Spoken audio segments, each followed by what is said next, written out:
Have you ever stood in front of someone who once had complete control over your life and watched them realize that now, completely, unquestionably, you're the one holding all the cards?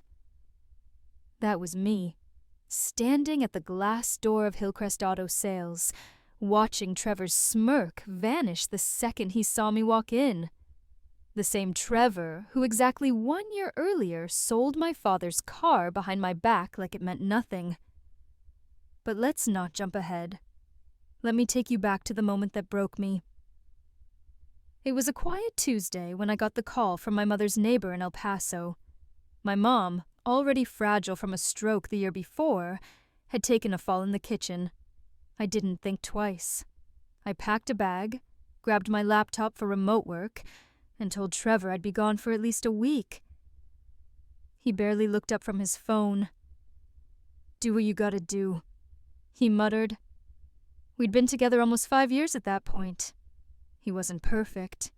He drank too much, made excuses when rent was due, and had this smug way of twisting any argument until it was somehow my fault. But I loved him. Or maybe more accurately, I loved the version of him I thought still existed, underneath the layers of laziness and lies. The car, my car, was a 1969 Mustang, navy blue with white racing stripes. It had been my father's pride and joy before he passed, and when I turned 21, he handed me the keys with misty eyes and a simple, "She's yours now." That car wasn't just metal and rubber. It was memories. Long drives on summer evenings, the scent of leather and engine grease, the sound of my dad humming along to Springsteen as the wind whipped through the open windows. It was the last piece of him I had left. So when I came back from El Paso and saw an empty space where I had parked her, my heart dropped. At first I thought she'd been towed, but the apartment manager hadn't ordered anything. I called Trevor in a panic. He didn't even pretend to be upset. "Yeah, babe, I was gonna tell you. The car got stolen. Cops said these old models are easy targets." He didn't look me in the eye when he said it. My stomach turned. Still, I wanted to believe him. I filed a police report, cried while posting on Facebook for help, and clung to the idea that someone, somewhere, would spot her. Weeks passed. Nothing. It was like she had disappeared into the ether. Trevor acted annoyed whenever I brought it up, said I was obsessing, that it was just a car. Just a car. 2 months later, I met my friend Elena for coffee. She worked at the DMV and had always been a straight shooter. When I told her about the Mustang, her eyes narrowed. "Wait, what's the VIN?" I pulled it up from an old insurance email. She typed it in, then stared at her screen. "It was sold," she said slowly. "Transferred to a dealership 2 weeks after you left for El Paso. The seller's name? Trevor Morris." My heart didn't just sink. It fractured.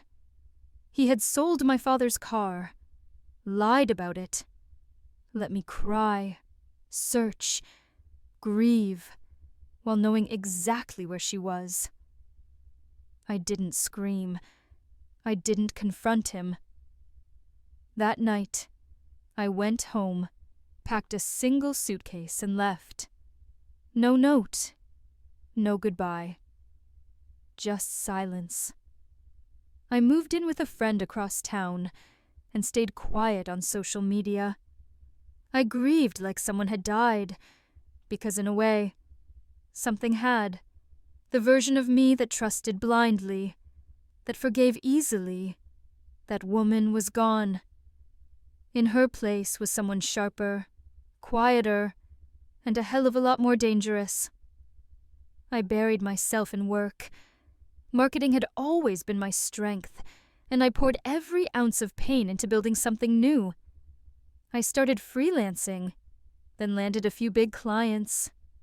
The money came slowly at first, but it came. And I didn't just save. I studied. Business courses, dealership operations, market trends. I found myself drawn to one specific industry: auto sales. Funny how betrayal sharpens your focus. 1 year later, almost to the day, I signed the papers to buy a failing dealership in North Austin. It was cheap, outdated, and hemorrhaging money, but it had potential. The staff hadn't been informed of the change in ownership yet. I wanted it that way. I wanted to walk in cold, unannounced. And that's exactly what I did. The look on Trevor's face when I stepped through those doors, worth every sleepless night. He was standing by the reception desk, charming some customer with that fake salesman grin. Then he saw me, his face drained of color. For once, he was speechless. I didn't say a word. Just smiled, walked into the conference room and waited for the staff meeting to begin. Trevor sat in the back, stiff, eyes darting like he wanted to run. I could feel his panic like a heat wave, and I wasn't done yet. The staff shuffled in slowly, some holding coffee, others barely awake. They didn't know who I was yet, which made every second more satisfying. I sat at the head of the table like I belonged there, because now I did. When the general manager, a tired-looking man named Kenny, cleared his throat and began the usual rundown, I let him get through the first few items. Then I stood up. "Hi, I won't take much of your time," I began, keeping my voice calm, pleasant, almost too polite.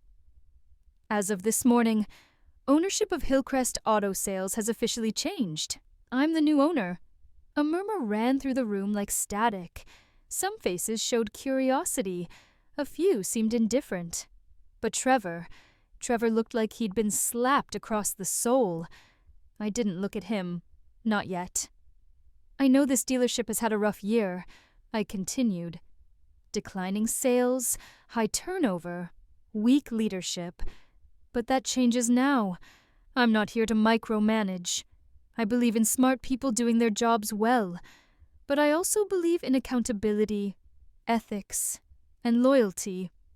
If you stay on, I expect you to rise to those values. If you can't, there's the door." My hands trembled slightly under the table, but no one saw. Outwardly, I was collected, in control, a woman who owned the room. When I finally let my gaze pass over Trevor, I didn't linger, just enough for him to feel it. The unspoken message. "I see you. I remember everything." The meeting ended. Some employees came up to introduce themselves, shaking my hand, cautiously optimistic. Trevor hung back, pretending to check his phone, pretending this wasn't his personal apocalypse. Eventually, he came over. "So, this is your place now?" he asked, with a weak chuckle. I raised an eyebrow. "That's what I said." "Didn't expect to see you again," he muttered, then added, "You look different." Good. I wanted to look like someone he couldn't manipulate anymore, like someone who didn't cry on the bathroom floor while he made excuses, like someone he should be afraid of. I smiled. "Yeah, life changes you, doesn't it?" He didn't answer, just nodded and walked away. But I could see it in his posture. Tight shoulders, twitchy hands. He knew something was coming. He just didn't know when. Over the next few weeks, I watched. I didn't fire him. That would have been too easy, too clean. No, I wanted him to feel the way I had felt. Unsure, anxious, waiting for the other shoe to drop. I started joining sales meetings unannounced. I reviewed his calls. I corrected his pitches in front of the team. Always professionally, always with a smile. And every time his confidence crumbled just a bit more. He tried to act cool, to charm his way through it like he always had. But it didn't work anymore. Not on me. Not on the staff, who slowly started realizing he wasn't the top dog he pretended to be. Kenny even pulled me aside one afternoon and said, "You know, Morris always thought he'd take over this place one day. Guess he got his wires crossed." I just nodded. Guess so. But the real moment came during a quarterly team meeting. The dealership had finally turned a profit. Modest, but real. The energy was good. People were motivated. And I decided it was time. I stood at the front of the room, hands folded, and said, "Before we close, I want to tell you all a little story. A personal one." Trevor's head snapped up like someone had pulled a string in his neck. Good. Let him sweat. "About a year ago," I said, "someone I trusted sold something that meant everything to me. A car. Not just any car, but my father's 1969 Mustang. A piece of family history. I wasn't even told. I came back from helping my sick mother, and it was just gone. I was told it was stolen." The room had gone quiet. All eyes on me. Even the AC hum seemed to pause. But the truth came out. The person who sold it didn't just betray my trust. They watched me cry, watched me search, let me grieve something they had taken from me. That kind of betrayal? I paused, letting the weight of the silence settle. It doesn't go away. I didn't say Trevor's name. I didn't have to. Everyone turned toward him. His face had gone ashen, and his leg bounced under the table like it was trying to escape his body. I finished with a shrug. Karma has a funny way of working, though, because sometimes life circles back, and you find yourself not just getting even, but getting ahead. The meeting ended in a stunned hush. No one said anything. Trevor didn't come to work the next day, or the one after that. On the third day, HR confirmed he'd been terminated. He didn't quit. He was fired. For poor performance, insubordination. And to be blunt, because his presence was toxic to the team. Not my words. Kenny's. I didn't even have to pull the trigger. He imploded all by himself. But I wasn't done yet. A week after Trevor's quiet exit, I sat alone in my office, sipping lukewarm coffee and watching the sun cast long stripes across the parking lot.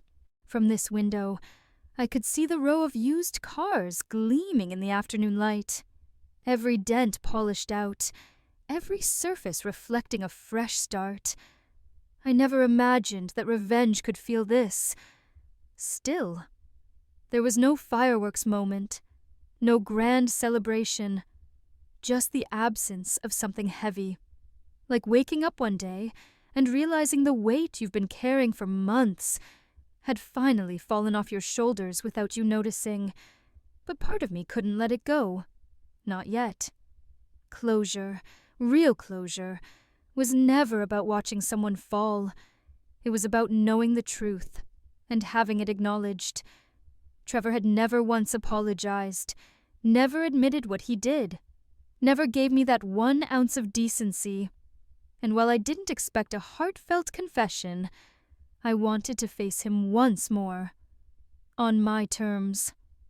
So I did something I hadn't done since I walked out of that shared apartment a year ago. I texted him.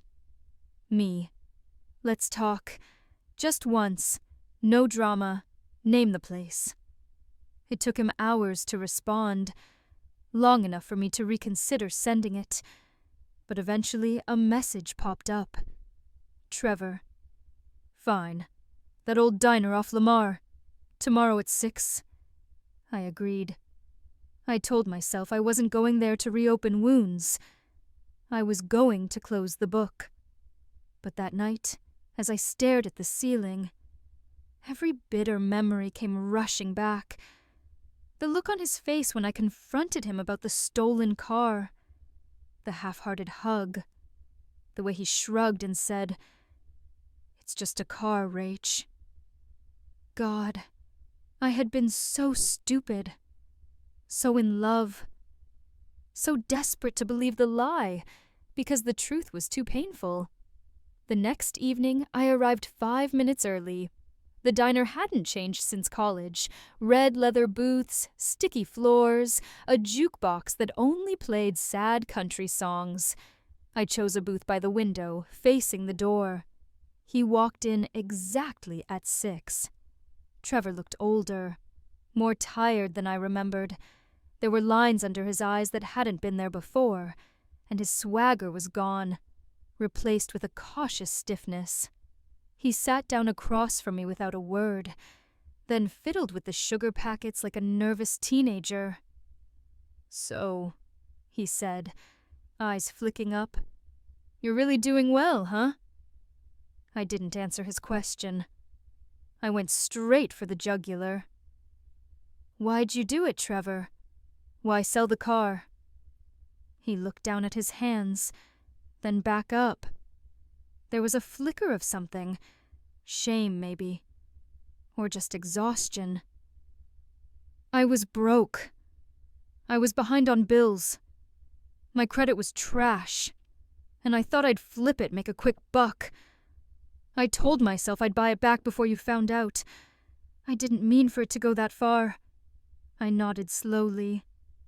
"And when I asked, you told me it was stolen." He grimaced.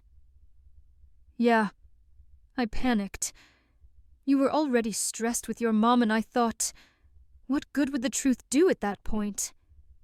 You'd hate me either way. But you let me cry. Let me go to the police. Let me beg for help online. Do you know how humiliating that was?" His shoulders sagged. "I know." "No, you don't. You knew how much that car meant to me. It wasn't just a vehicle, Trevor. It was the last thing I had from my dad. It was the only piece of him I could touch. And you sold it like it was junk." He sat back and stared out the window. "I messed up. I messed up a lot. And you didn't deserve it. You were always too good for me, Rachel. It wasn't the apology I wanted, but maybe it was the best I'd get. I didn't come here for revenge," I said finally. "I already got that. You did it to yourself. I just wanted to look you in the eye one last time. To let you know I'm not broken anymore." He nodded, jaw tight. "Good. I'm glad. You always deserved better." I stood up. "I hope you figure your life out." As I walked out of the diner, I felt lighter. Not healed entirely, but clear. I didn't need to carry his betrayal anymore. It was his to bear now. But what I didn't expect, what I could have never predicted, was what came next. Because a month later, a stranger walked into my dealership, a man in a leather jacket with grease under his nails. He held out an envelope with no name, just a VIN number scribbled across the top. "I think you're the owner of this car," he said.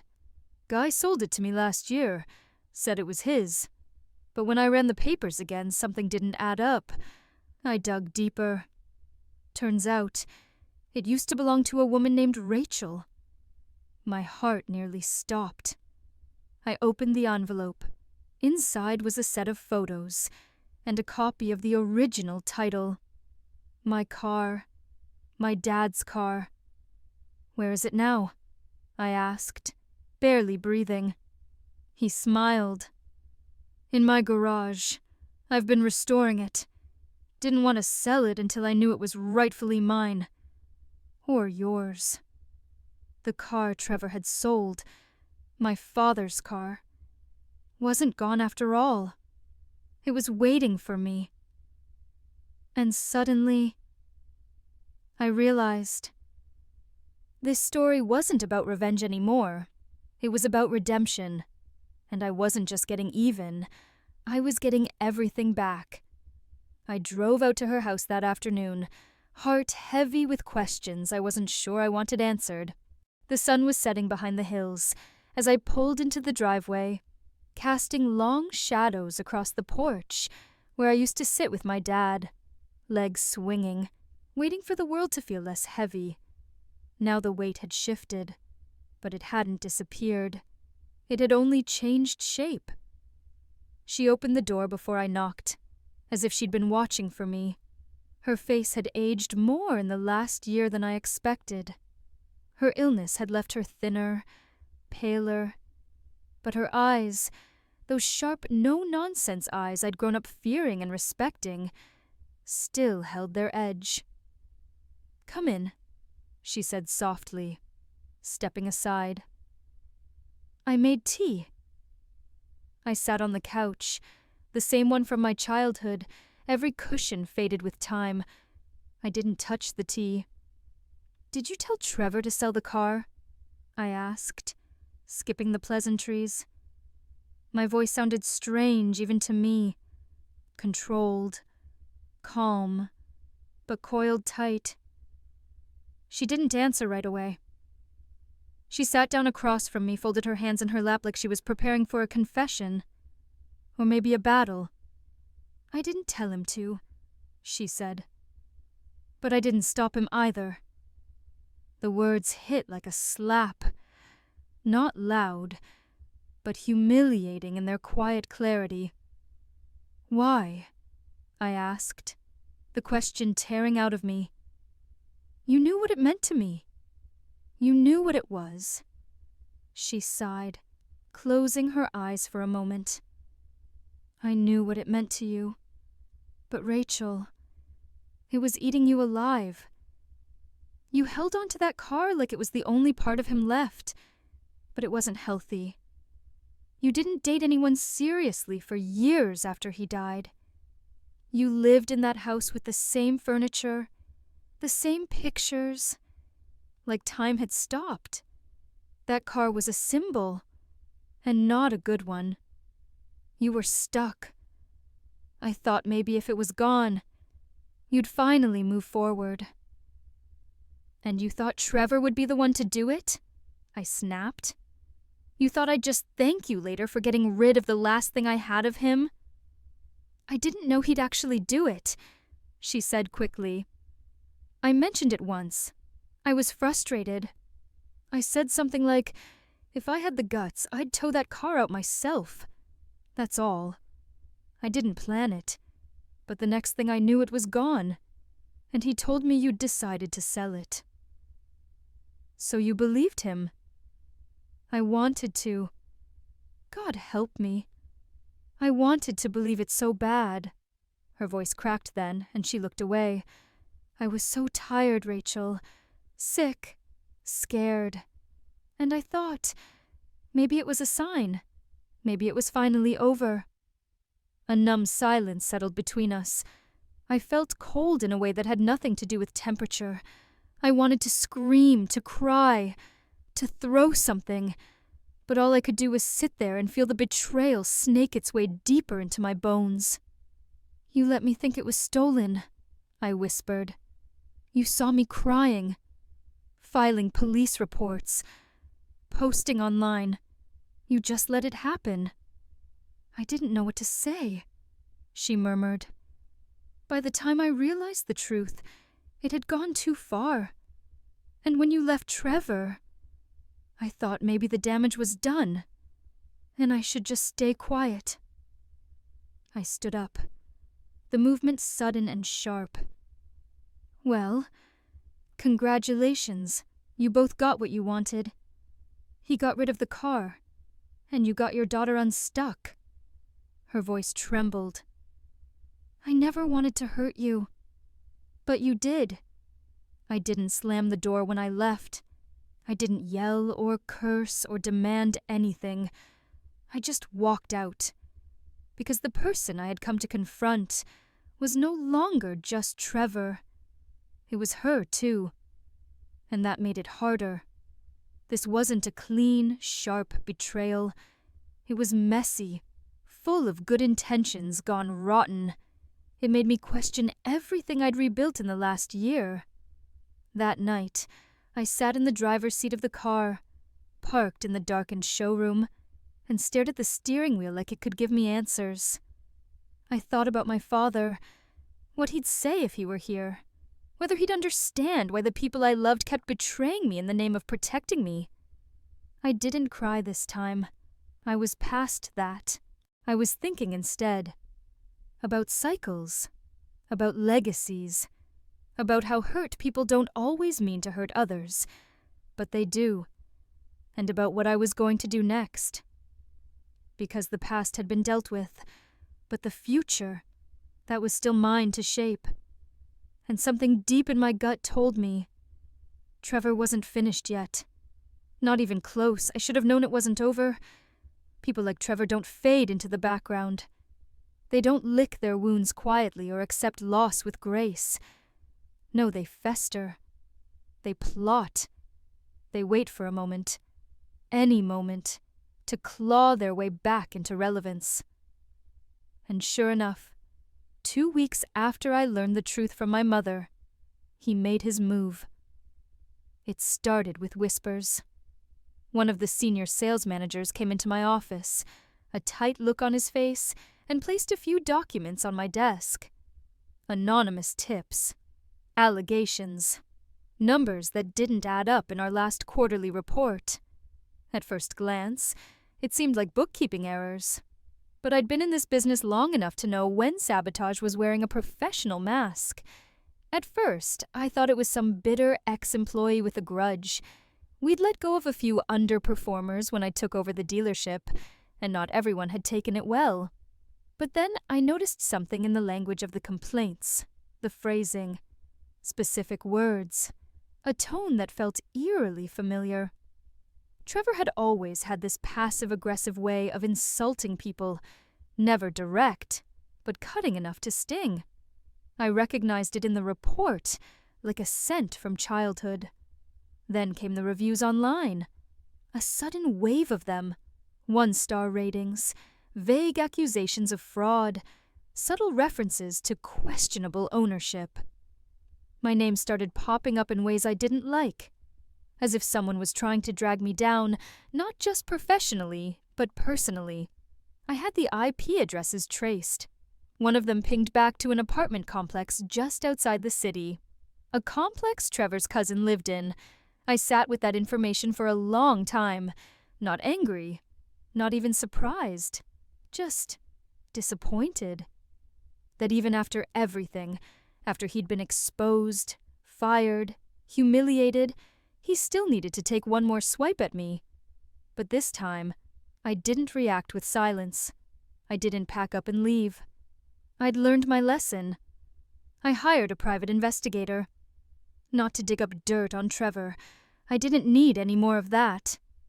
No, I wanted to know what he was doing now, where he was working, who he was talking to, whether he had anything left to lose. Because when people are cornered and desperate, they don't just become dangerous, they become reckless. Turns out, he'd landed a job at another dealership a few towns over. Lower end, less reputable. He was hustling used trucks and lying through his teeth to make quota. The place had already been hit with a few complaints, and from what my PI said, he was skating on thin ice. But here's the thing. He hadn't just tried to destroy my reputation. He was also claiming I had stolen his clients, that I had blacklisted him in the industry. The audacity. Like I hadn't watched him steal the only thing that mattered to me and lie to my face for months. Like he was the victim in all of this. So I made a choice. I contacted the Regional Automotive Compliance Board, sent them the documents he forged while working under my name, emails I'd kept, screenshots, backups, everything he thought I'd deleted. I made it clear I wasn't interested in dragging him through the mud, just protecting my business and the truth.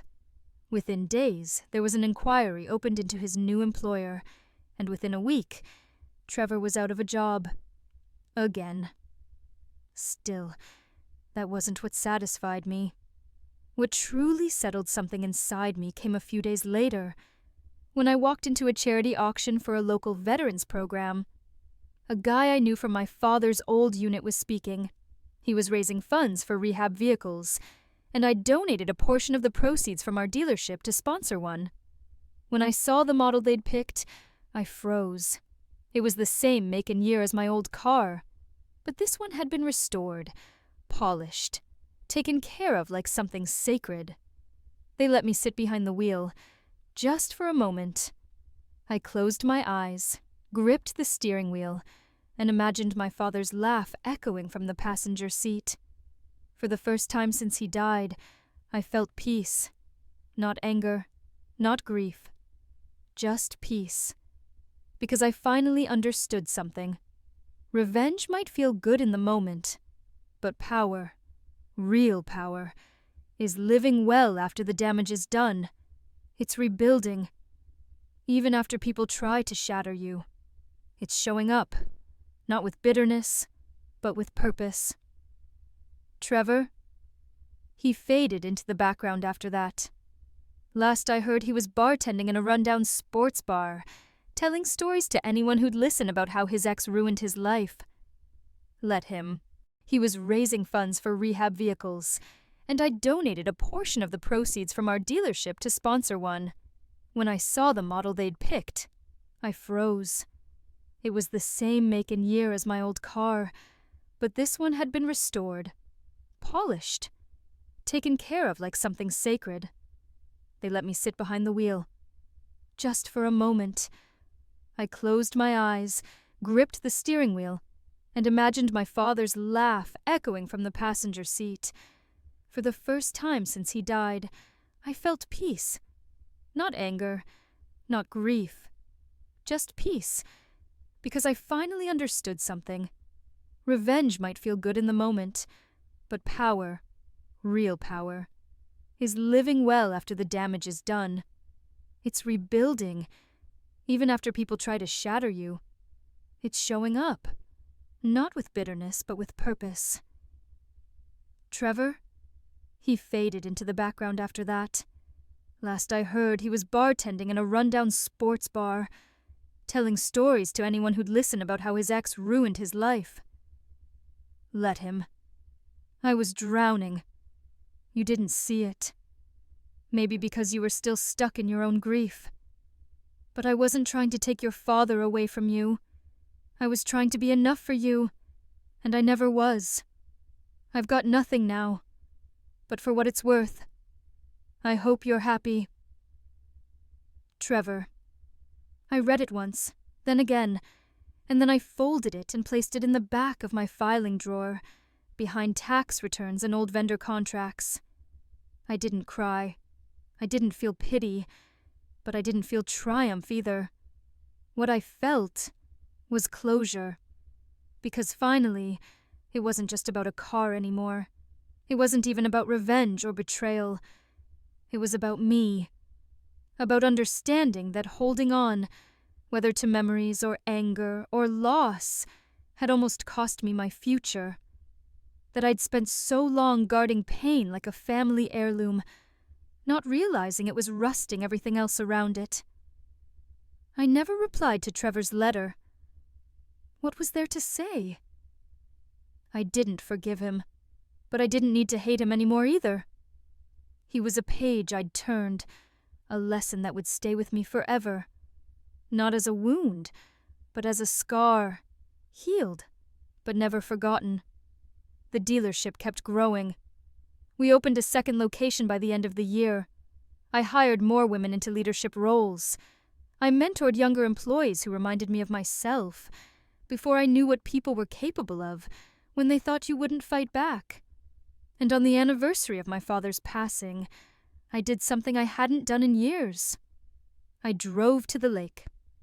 It was quiet that morning, mist rising off the water like breath.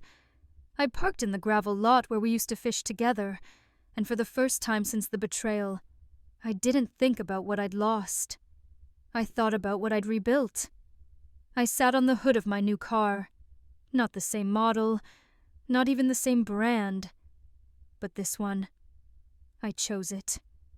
I worked for it. I paid for every inch of it myself. And it didn't carry the ghost of anything or anyone. It was mine. As the sun broke through the clouds and lit up the water, I smiled. Not a performative smile. Not a cover-up smile. A real one. Because that chapter was over. And I was finally free.